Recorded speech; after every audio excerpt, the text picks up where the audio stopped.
Subs, all my originals, all my old school subs at this point.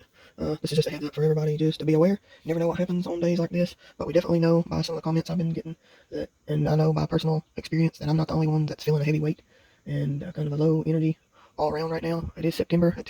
I guess it does tend to happen, but some years heavier than others. And there's going to be a Fed rate hike meeting today. Excuse me here. I just do this live. But there is going to be a meeting today. There's a lot of talk about it. There's a lot of buzz about it.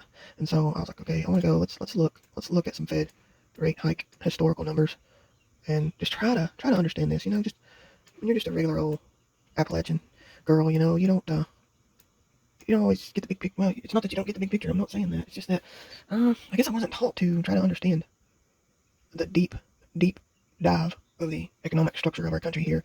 But what you have here is the Federal Reserve, who actually runs and controls the money that it gets pumped into our system. And what most people don't know, or a lot of people don't know, I probably can't say most at this point, because there are so many trying to shed light, they're not a part of our government. They are a private-owned entity of basically a conglomerate of your mega bankers running and controlling how our money works and how our economy works. And historically, what they do here is if there's worries, if inflation gets high, if people are complaining, rightfully so, about prices going up, any kind of prices throughout the broad spectrum of any goods, services, food, everything in our country historically, they will lower rates. Okay, see, when it gets real sketchy, they go way down.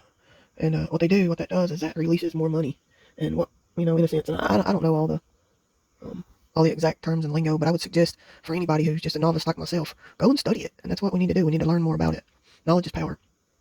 But what they do, what that really is doing in the long run, is just creating a hyperinflation situation that we are now running into. So now the Feds are like really up against the wall, because we're in another one of those historic times where most people who do at least follow it would think that they would probably lower or start lowering a little bit, but they're not wanting to, because they're getting greedy and with their butt cheeks squinched together, and they're like, man, we're getting so close to our one world controlled monetary system, which will control our government and our religion. We can get all of our stuff lined up. We can get all of our ducks in a row. If we get this crash, man, we got to get this crash. It's got to happen.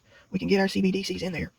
But then they start getting pressure from the other side, from some of these other greedy outliers, and they're like, oh man, we're gonna have to bump it up. We're gonna have to bump this rate hike up, man. These people want their money. And so I would say right about now, and like at 2 o'clock today, you're gonna have some boys in there